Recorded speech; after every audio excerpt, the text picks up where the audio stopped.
반갑습니다. 말씀으로 하루를 여는 주님의 백성들을 예수님의 이름으로 축복합니다. 2023년 8월 29일 화요일 오늘 주신 말씀은 시편 92편 1절부터 15절까지입니다. 지존자여 시편금과 비파와 수금으로 여호와께 감사하며 주의 이름을 찬양하고 아침마다 주의 인자하심을 알리며 밤마다 주의 성실하심을 베품이 좋으니이다. 여호와여 주께서 행하신 일로 나를 기쁘게 하셨으니 주의 손이 행하신 일로 말미암아 내가 높이 외치리이다. 여호와여 주께서 행하신 일이 어찌 그리 크신지요. 주의 생각이 매우 깊으시니이다. 어리석은 자도 알지 못하며 무지한 자도 이를 깨닫지 못하나이다. 악인들은 풀같이 자라고 악을 행하는 자들은 다 흥왕할지라도 영원히 멸망하리이다. 여호와여 주는 영원토록 지존하시니이다. 여호와여 주의 원수들은 패망하리이다. 정녕 주의 원수들은 패망하리니 죄 악을 행하는 자들은 다 흩어지리이다. 그러나 주께서 내 뿔을 들소의 뿔같이 높이셨으며 내게 신선한 기름을 부으셨나이다. 내 원수들이 보응받는 것을 내 눈으로 보며 일어나 나를 치는 행악자들이 보응받는 것을 내 귀로 들었도다. 의인은 종려나무같이 번성하며 레바논의 백향목같이 성장하리로다. 이는 여호와의 집에 심겼음이며 우리 하나님의 뜰 안에서 번성하리로다. 그는 늙어도 여전히 결실하며 진액이 풍족하고 빛이 청정하니 여호와의 정직하심과 나의 바위 되심과 그에게는 불의가 없음이 선포되리로다. 아멘. 하나님은 살아계십니다. 살아계셔서 지금도 역사하시는 하나님이십니다. 하나님은 또한 정의롭고 공의로우신 하나님이십니다. 이 땅을 정의와 공의로 다스리시는 하나님. 그 점은 보통 약자들에 대한 구체적인 관심과 실질적인 사랑으로 표현이 됩니다. 정의와 공의가 무너진 악한 세상에서는요, 약자가 희생이 되고 억울함의 눈물이 쏟아지기 때문입니다. 흔히들 이제 기울어진 운동장이라고 하는 표현을 썼죠. 힘이 없는 사람들에게는 기울어진 운동장이기 때문에 말하자면 이제 균형을 맞추시기 위해 마치 약자를 편애하시는 것처럼 보이는 겁니다.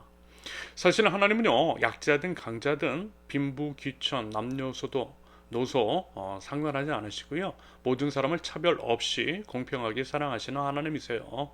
그런데 다만 방금 이제 말씀드렸듯이 엄연한 불공정, 불평등의 사회, 기울어진 운동장이기 때문에 균형을 이제 맞추시기 위한 일환으로서 약자들에게 이제 특히 관심을 갖고 계시는 것입니다. 그래서 만약에 모든 것이 공평해지면, 다시 말해서 그 어느 한쪽으로도 기울어지지 않으면 특별히 하나님께서 약자들에게 더한 사랑을 쏟지 않으셔도 되겠죠. 여러분, 그러한 것이요, 말하자면 하나님의 나라입니다. 하나님 나라를 꿈꾸는 우리 하나님 나라 백성들이 우리 사회에 내재된 불평등, 불공정의 문제 및 그것의 원인을 직시하고 해결해 나가야 하는 이유인 거죠. 그러면서 이제 이럴 때가 있어요. 마치 이제 하나님이 계신 것이 아니냐, 안 계신 것이 아니냐 하는 의문이 들 때, 하나님은 과연 정의롭고 공의로우신 분이냐 하는 의구심이 들 때가 있더라는 것입니다. 예를 들면 악인이 승승장구하고 의인은 고난과 핍박 가운데 있을 때에 그러할 것입니다. 어쩌면 이제 요즘 이런 의구심이 드는 사람이 많을지도 모르겠다라는 생각이 들어요. 그만큼 요즘 우리가 살고 있는 이 시대, 한국 사회 안에 정의와 공의가 한참 무너져 있기 때문입니다. 하나님이 정말 살아계시다면 어떻게 이제 악인들이 잘 되도록 내버려 두실 수가 있는지, 반면에 의인들은 왜 그렇게 힘들게 살고 억울한 일들을 당하고 있느냐라는 것입니다. 하지만 여러분, 그럼에도 하나님 나라 백성들은 믿는 것입니다. 믿음으로 고백하는 거예요. 하나님의 신실하심을, 하나님의 정의와 공의를 찬양하는 것입니다. 그리고 영원을 바라보는 거죠. 영원의 관점으로 우리가 마주하는 모든 상황들을 해석하고 믿음으로 현재의 상황을 극복하는 것입니다. 어둠밤에 태양빛이 찬란한 밝은 날을 노래하는 거죠. 그러면서 이 땅의 회복에 대한 희망을 이야기하는 사람, 혹은 희망을 이야기하라고 하나님께서 이 땅에 심어두신 사람이 바로 누구예요? 우리입니다. 우리 하나님 나라 백성인 줄로 믿습니다. 오늘 본문에서 시인은 바로 그 하나님을 찬양하고 있어요. 하나님의 인자와 성실, 의로우심, 정의와 공의, 하나님의 정직에 대해서 노래하고 있습니다. 비록 우리 인간은 변덕이 심하고 이랬다 저랬다 하고 불성실하지만 하나님은 그렇지 않으시다라는 것입니다. 성실하시다라는 거예요. 하나님의 성실하심으로 인자하게 우리를 바라보시고 지켜주시는 하나님이시라는 것입니다. 그러면서 이제 시인은 이렇게 고백합니다. 4절부터 6절까지를 보면 하나님의 그 깊은 생각과 그 마음을 이야기하고 있어요.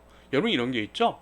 우리가 이제 어렸을 때 몸도 어리고 생각도 어릴 때에는 부모의 마음을 다 헤아리지를 못합니다. 어릴수록 어리석고 근시안적입니다. 멀리 보지를 못해요.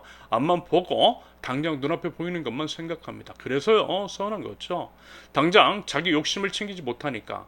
그래서 원망스러운 겁니다. 자기 뜻대로 해주지 않고 있는 부모에 대해서. 하지만요 우리 점점 깨달았잖아요. 엄마 아빠 말씀이 맞았다라는 것을 말입니다. 설령 당장은 아니라 할지라도 시간이 지나고 나이를 먹고 부모가 되어 보면서 그 당시 부모님의 마음이 이해가 되는 거예요. 아, 그래서 그러셨구나. 그래서 그런 것이었구나. 여러분 이런 경우 다 있으시잖아요. 말하자면 이제 그런 겁니다. 지금 당장은 하나님을 이해하지 못할 수 있어요. 하지만요, 점점 깨닫게 될 것입니다. 하나님이 문제인 것이 아니라 나의 어림, 나의 어리석음이 문제인 거죠. 여러분 그런 것을 알면서 하나님을 찬양할 수밖에 없어요. 시인의 고백처럼 주께서 행하신 일로 인하여서 감히 하나님의 그 깊은 뜻을 헤아리지 못해 입술로 범죄를 저질렀지만 이제는 알겠다라는 것입니다. 이제 비로소 그 하나님의 뜻을 알겠다라는 것이고요. 그 하나님을 찬양한다라는 것입니다. 여러분 부디 하나님을 감히 함부로 판단하지 말고요. 섣부르게 원망하지도 말고요. 하나님의 성실하심과 하나님의 인자하심을 기대하면서 원망이 나오려 할 때 오히려 더욱 하나님을 찬양할 줄 아는 믿음이 저와 여러분들에게 있으실 수 있기를 바랍니다. 이어서 7절부터는 악인들의 흥황과 멸망에 대해서 말씀하고 있어요. 그와 이제 대비되는 말씀으로 12절부터는 의인의 영원한 번성에 대해서 이야기합니다. 여러분 이것은요 소도의 말씀을 드린 것과 같습니다. 영원의 관점에서 봐야 한다라는 거죠. 그래서 이제 설령 지금은 악인이 잘 되는 것처럼 보일 수 있어요. 심지어는 그가 죽을 때까지 심판을 받지 않고 똥똥거리면서 잘 먹고 잘 사는 것처럼 보일 수 있습니다. 하지만 뭐라고요? 먼저는 이제 그들이 살아생전에도 하나님이 반드시 심판하실 것이며 만약에 이제 그렇지 않는다 할지라도 영원한 형벌을 받고 영원히 멸망할 것이라는 말씀입니다. 왜요? 하나님은 정의로우시고 공의로우신 하나님이시기 때문입니다. 여러분 상식적으로도 이게 맞겠죠. 악인은 하나님을 무시하는 교만한 자이잖아요. 하나님을 인정하지 않기 때문에 악을 저지르는 것입니다. 그런데 만약에 하나님이 정말 살아계시다면 과연 그런 자들을 가만 놔두시겠느냐라는 것입니다. 그런데 여러분 만약이 아니라 진짜 우리 하나님 살아계신 하나님이시라는 겁니다.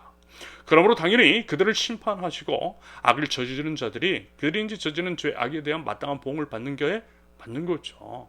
그렇게 하나님은 하나님의 정의와 공의를 세우십니다. 반면에 의인들, 하나님의 정의와 하나님의 공의를 드러내기 위해서 자기 자신을 버리기까지 충성된 자들이 어찌 하나님께서 그들인지 어찌 하나님께서 기뻐하지 않으시겠으며 어찌 하나님께서 그들을 높이지 않으실 수 있겠느냐라는 말씀입니다. 여러분 그 믿음 있으시죠? 사실 지금 이제 시인도 그렇고요. 이제 성경에 많은 말씀들이 이러한 일들, 즉 악인은 심판을 받고 의인은 복을 받는 상황 속에서만 이러한 이야기를 한 것이 아닙니다. 오히려 여전히 악인은 흥왕하고 의인은 고난 가운데 있을 때에 이런 식으로 이런 이야기를 노래했다라는 거죠. 그 의미는요 앞서 말씀을 드린 대로입니다. 믿음의 고백인 거예요. 그 하나님을 신뢰한다라는 것입니다. 그 믿음으로 이러한 어려운 상황을 이겨내자라는 것이고요. 믿음으로 하나님의 정의와 공의를 위해서 힘쓰며 나아가자라는 것입니다. 히브리서 11장 1절 믿음은 바라는 것들의 실상이요 보이지 않는 것들의 증거이니 그리고 이 말씀 마가복음 11장 24절 그러므로 내가 너희에게 말하노니 무엇이든지 기도하고 구하는 것은 받은 줄로 믿더라. 그리하면 너희에게 그대로 되리라. 이미 받은 줄로 믿고 이미 이루어진 줄로 믿고 그렇게 사는 겁니다. 앞서 하나님을 찬양하는 거죠. 이것이 우리의 믿음입니다. 말하기는요 여러분 모든 상황 속에서 심지어는 찬양할 수 없는 그런 상황 속에서도 하나님의 인자와 하나님의 성실하심 하나님의 정의와 공의를 힘써 더욱 찬양할 줄 아는 믿음의 백성들 저 여러분들이 있을 수 있기를 예수님의 이름으로 축원합니다. 함께 기도합니다. 하나님의 인자하심과 정직하심, 성실하심을 찬양합니다. 정의롭고 공의로우신 아버지 하나님, 하나님의 정의와 공의가 이 땅 가운데에 세워지게, 온전히 세워지게 하시되 하나님 나라 백성인 저희를 사용하셔서 하나님의 뜻을, 하나님의 나라를 이루어 주시옵소서. 비록 지금은 어둠이 가득하고 절망과 낙담, 불안과 두려움이 가득하며 악인이 승승장구하는 것처럼 보이는 악한 세상이지만 우리 하나님은 반드시 살아계시며 모든 것들을 결국 온전케 하여 주실 줄로 믿습니다. 하나님 그 믿음 가지고 믿음에 합당한 삶을 살아가게 하시되 이럴 때일수록 더더욱 하나님을 기대하고 소망하며 믿음 가지고 그 하나님을 고백하고 더욱 힘써 찬양하는 저희들 하나님 나라 백성들 될 수 있도록 하나님 저희 모든 삶을 인도하여 주시옵소서. 예수님의 이름으로 기도합니다. 아멘. 하나님께서 오늘 주신 말씀과 각자의 기도 제목을 놓고 우리 잠시 기도합니다.